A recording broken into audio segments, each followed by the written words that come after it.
Hi, everybody. It's 6:30 on a Tuesday night, so it's reading.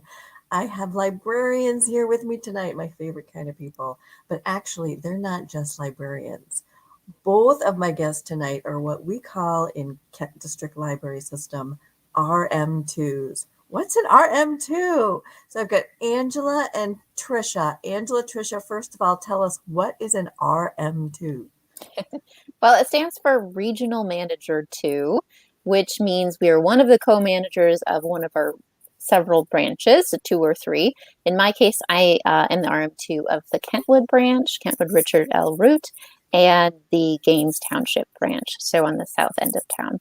And what the George, oh, sorry, go ahead, Tricia. And I'm in Plainfield and Comstock Park. So you guys have great, great people working for you. Let's start there. People I know and love are of all 4 of those branches. So it's just a treat for you, I'm sure. So what were you going to say that you do, Angela? Well, a lot of what we do is the scheduling for both branches. So when you see somebody out at the desk greeting you, we're the people that schedule them to be on the desk at that point. We also manage making sure everything gets checked in and checked out to patrons. We're in charge of anything branch specific, like customer service. So if you're asked for a manager, there's a good chance you might talk to one of us, although hopefully it's for a good reason. Yes, we have great people that wonderful the staff is. Yes. Yes. So what's the difference then, Tricia, between an RM2 and an RM1? An RM2 is more of the day-to-day manager, making sure the schedule's right, making sure that people are trained, making sure that staff relations are good with both the public and with other staff members. Whereas the regional manager 1 is in charge of community relations, professional development for librarians, kind of the bigger picture stuff. Gotcha. All right. So you guys, both of you are fabulous. But if you come to any of these 4 branches, and that was Kentwood, Gaines, Comstock, and Plainfield, and there's no one there to greet you at the desk, call one of these women right away. Angela, Trish, get out here. No, I'm sure that never happened. Never. I hope not. So I am a librarian here at the Amy Van Andel branch in Ada. And so what I want to know from both of you, of course, is what are you reading? Start with you, Angela. What are you reading? Well, I almost always have several books that I'm reading. I'm sure that's an answer you get from a lot of librarians. But I wanted to try to get a variety. So I'm almost always reading something on my phone through either Libby or Hoopla, our online apps. And then I'm always listening to something because I hate doing housework. And so that my treat for doing housework is to listen to an audiobook while I do dishes or clean the house or something. So I take a little me time and story time while I do that. And then finally, I like to have a book on CD in my car. So yeah, I have multiple books throughout the house and I keep up with them that way. So my first one that I read is, let's see if I get this in the screen, Timeline by Michael Crichton. Now this book is about 23 years old, and Michael Crichton is still writing books, amazing books, but I love time travel stories.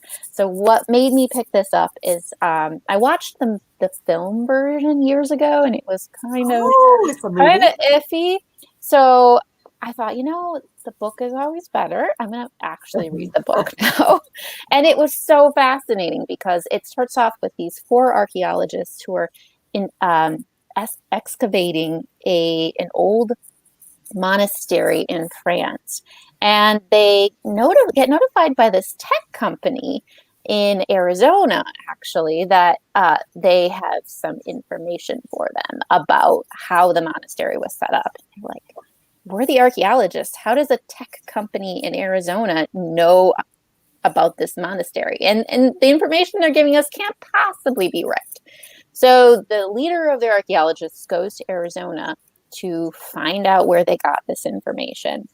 And a couple days later, somebody from the tech company contacts the second in command archaeologist. I'm terrible with names. Oh, skip it. So I can't remember it. Anyway, they contacts him and says, we need your help because your boss is stuck in the past. Oh, So they goodness. fly them to Arizona to experience going back to medieval history to see the monastery in real time. And now that sounds really great and amazing. And of course, the archaeologists are thrilled about this. But then you go back to 13th century France and you find out there's a battle happening. And there's a joust that's involved, and kidnapping, and accusations of witchcraft and beheadings. It's crazy. From the moment they get there, they're struggling to get back to the future. And it's just a great story. If you like medieval times and you like time travel, you would love this story. I highly recommend it. Such fun. But I'm going to tell you some really sad news. I feel like I have to as a librarian. Michael Crichton is dead. Oh, no. Well, didn't he put one out recently? Why do I feel like he just wrote one? Digging up through his old, his family is finding manuscripts and putting them out. He did time play, but yeah. I'm so sorry. I did not know that. When did he pass away? 2008. Oh my. Okay. Well, anyway, amazing story. Anyway, I like thrillers, but I don't often read old ones because I get confused with the text. Sometimes people, like an 80s thriller, I'll read and I'm like, why don't? Uh-oh. Oh no. Are you guys back? Yes. We see you. Okay. We see you. All right. Sorry about that. The good news about this one is even though it's 23 years in the past, it is amazing. The technology is so fantastical and futuristic, but realistic enough to believe it really happened that I did not find myself at all put off by the fact that it's a book that was written 20-some years ago. It sounds so much fun. I just read a Michael Crichton, the one that they dug up about dinosaurs. What was that one called? Jurassic Park? No, that's a very good one of his. Which I saw the movie, but I her. haven't read. I have to find out now. I think I actually talked about it like a year ago on this show. And of course, I cannot remember the title. But it was about excavating dinosaur bones.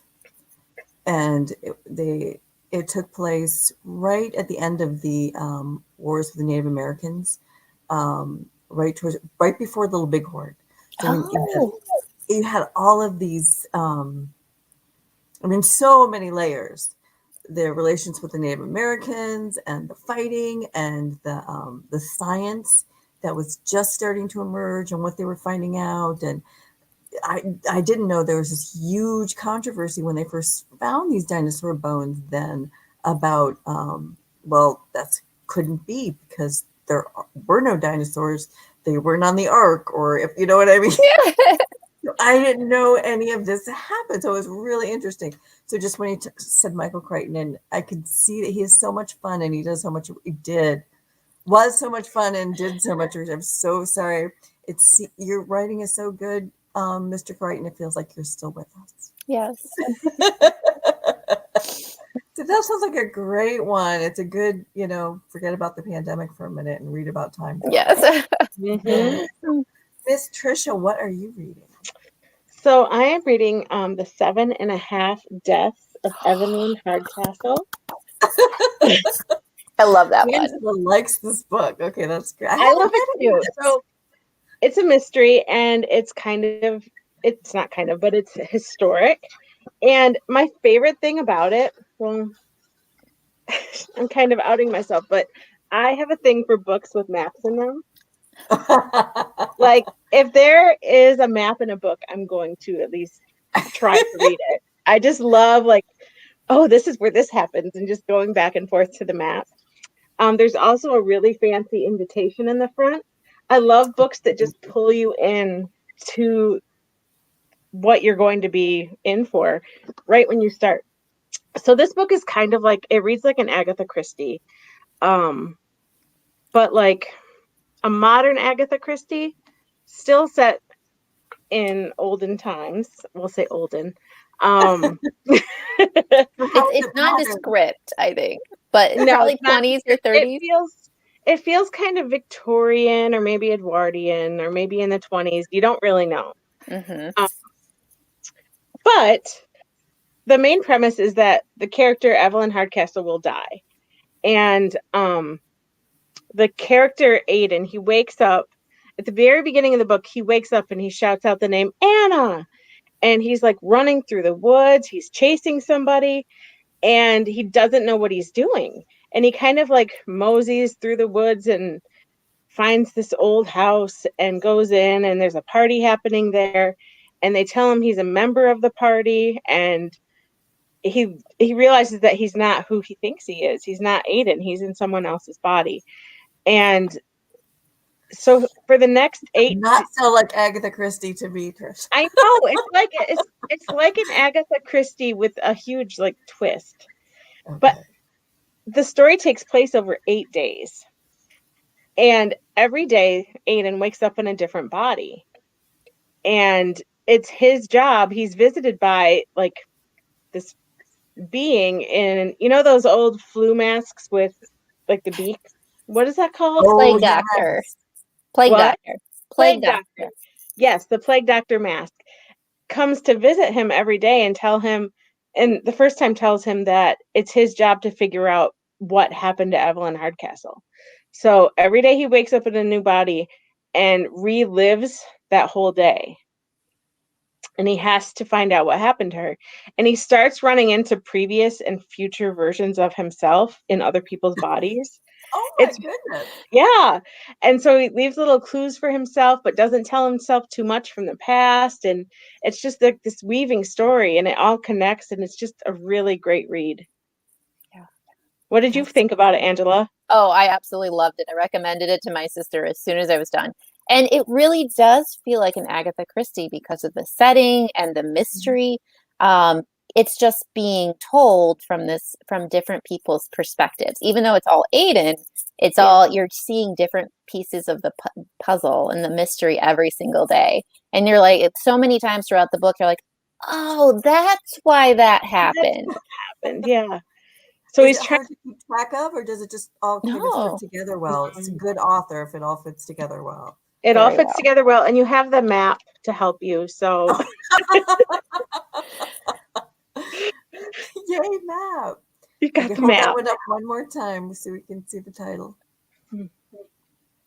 So the reason that this really appealed to me was that I found out it was some kind of time travel. Again, it's like repeating the same day over and over. And that is a really big draw for me. If any kind of repeating history for me I will read it. Have you read The Midnight Library? Mm-hmm. Okay. I haven't.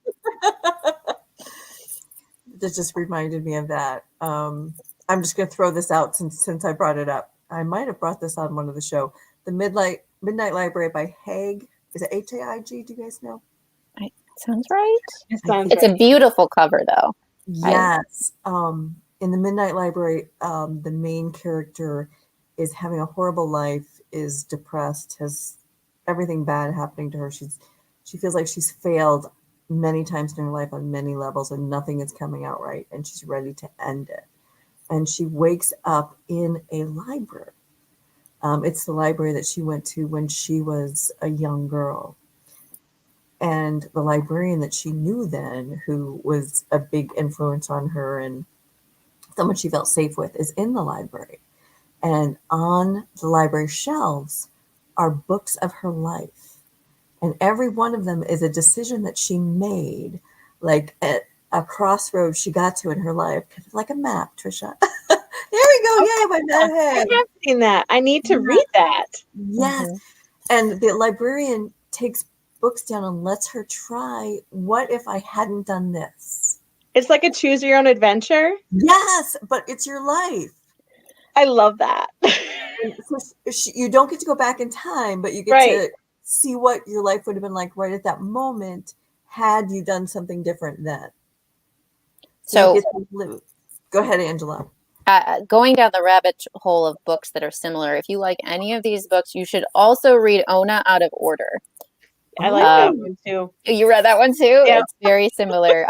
It's about this person starts with her like 19th birthday, and every year going forward, she lives out of order. So she goes from 19 to 56 or something, and then back. And so you get to She's her still whole a 19-year-old, but she's stuck in this 56-year-old's body and trying to right. figure out where she is in her life. Guys, be very careful what you say because coincidentally, I am 56. Well, if you're 19 and you turn 56, suddenly you wake up in his 56-year-old body, it's a bit of a shock. So, yeah, this is very similar. Each year is different. And as you read about each year, you learn, oh, that's why that happened. So, very, very good story. Out of order, so time travel. Yes. And I'm just going to throw this out here because we're having such a great time talking about all these books. I'm going to a movie for a minute. Have you guys, of course, seen Sliding Doors? I haven't seen that one. What? Okay, I have to see if KDL owns it. Andrew, look that up for me while I talk. Sure. Gwyneth Paltrow is in it. And she is in a relationship with a guy who she doesn't know is, I think he's cheating. It's been a little while, but it's not treating her right. So, she lives in London and she's going somewhere. She's taking a subway and she's coming just as the subway doors are closing and she barely catches it. But then, oh, do we have it good? Mm-hmm. She barely catches the subway train and then the camera like splits, and in one path she makes the subway, and on one pass she misses it. Oh, two different, so there's two different hers. So you get to watch them both play out in real time as to what happened if she made the subway and what happened if she didn't. And in one iteration, one of them, ended up breaking up with this guy, went through a breakup, got her hair dyed blonde. So after that, you can really tell them apart, but it's so interesting to watch. I mean, all the people who come into our lives in different iterations and how it's going to end up and how it circles around. It's really good. It does sound good. And as you can tell, that's right my cup of tea. And the good news for anyone watching who really wants to watch that, it's on Hoopla. So that means you can download it and stream it right now. As soon as this is over. Yes. Watch Sliding Doors. You guys could do that because you're both going to love it. So, but I totally interrupt. Where were we? We're back at Angela. Angela, do you have another book to watch? I do. So this is totally not time travel, but it is historical fiction, which I like, that kind of time travels me back. And so my next one is technically it's a teen book, but I thought it was really relevant for adults. The main character is 16, but she's growing up it takes place during World War I in Montana, surprisingly. So it starts off, she is an orphan, was orphaned at an early age, and her entire life until this point, she's been shuffled from one parent to another, or from one family member to another. And so sometimes she was kind of like, in Anne of Green Gables, she was like the babysitter that they just had in the family. It's called Hattie Big Sky. And so she's living with these two kind of a cranky lady and her husband when the book starts off, and going to high school and looking forward to finishing high school. But the options in front of her are like, we need to kick you out as soon as you're out of high school so you can go make money because we can't afford to take care of you anymore. So it's just not a great situation. But out of the blue, she gets this letter from a lady in Montana. And inside the letter is a letter from her long-lost uncle, somebody she's never met, who has recently passed away from cancer. But he had been working to stake a claim in Montana. This is right around the time they were trying to get people to move to Montana and settle the land. So in order to do that, they would get a free set amount of acreage if they could complete certain tasks by the end of 3 years. Well, this was after 2 years, he got sick, so he wasn't able to complete his tasks, but they have 11 months left. He has left his claim to Hattie, 16-year-old girl in 1918. And she says, this is my chance to own something of my own, to make my own home. So she leaves high school, she leaves her aunt and uncle, and jumps on a train for 5 days. Then her next door neighbor picks her up from the train station and takes her out into the middle of nowhere to this little one-room shack. And she has to complete putting up 150 fence posts by the end of the season. So this is just January, and of course in Montana you can't do anything in the wintertime. She has a horse, she has a cow, and she brought along her trusty companion, a little cat, who is a great mouser, and he has quite a great personality in the story. And it's just her life of basically coming of age at 16, trying to settle the land, learning how to plow her own fields, learning how to manage her funds to pay for the seed, and dealing with drought and loneliness. So it's really a survival story, but then it's also, she gets some really good close relationships with crazy neighbors that she has, and those are the great characters that she learns to appreciate and rely on, and they really become her family through the story. I won't tell you a whole lot more because you might as well just read the book, but one thing I thought was so interesting about this story is the setting of being during World War I. Even though she is not involved, one of her really close friends from high school is overseas fighting at that time. So a lot of the story, each chapter starts out with a letter that she is writing to him to keep him entertained about her life in Montana, the crazy adventures that she's having. And it also comes into play with the fact she is forced to use some of her funds to buy war bonds, even though she doesn't have a lot.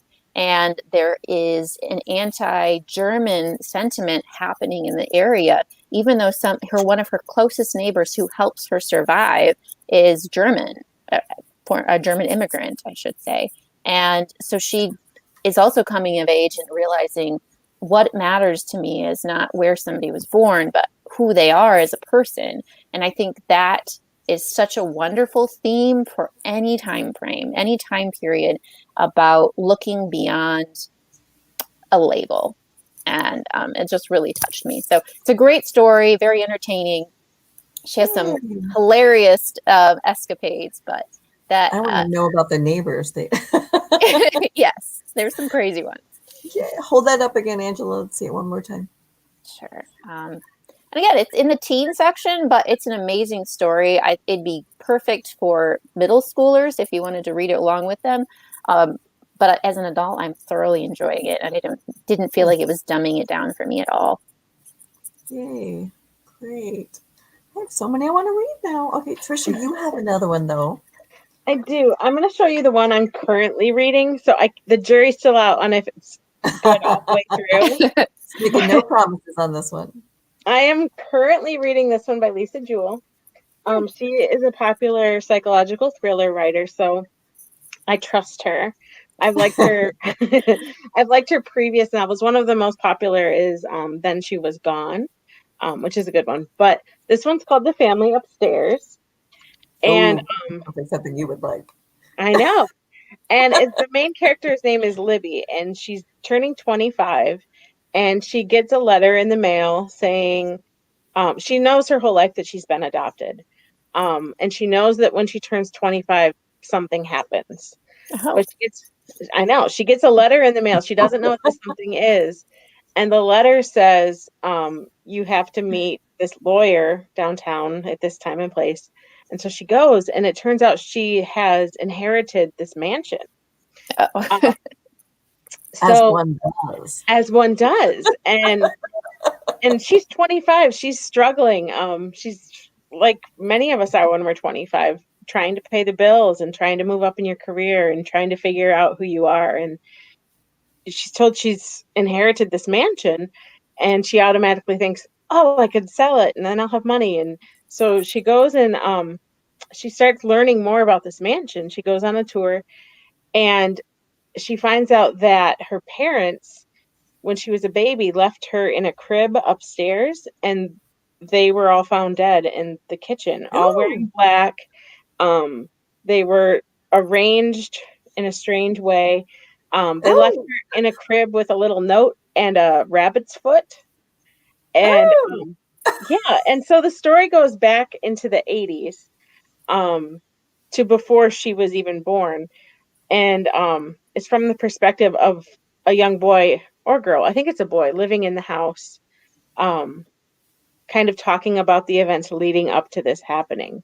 And again, I don't know where it's going to go, but I am turning the pages and I'm kind of having fun with it. So oh, um, yeah. yeah, there's this mysterious family that moves in with the family that lives there, and they film like music videos there. There's something going Weird. on with this weird family that lives upstairs in the mansion. Hence, I think the family upstairs. But yeah. So far, I'm Hmm. still turning the pages. Okay. So yeah, Sounds like a page turner. Hold it up one more time for us, Miss Tricia. There we go. The Family Upstairs by Lisa Jewell. I Thank you. have seen it on the shelves. yes. I'm going to To say pick that quick, up. hi, Joe. I'm glad you're reading Harry Potter. Everyone waves Joe. And thanks everybody for watching us tonight. Hope you read some of these books and love them. And see you next week for another What We're Reading. Thank you, Yep. Angela Okay. and Trish, for taking time out of your busy schedules. Thank Thank you. you. Bye. Bye. Bye.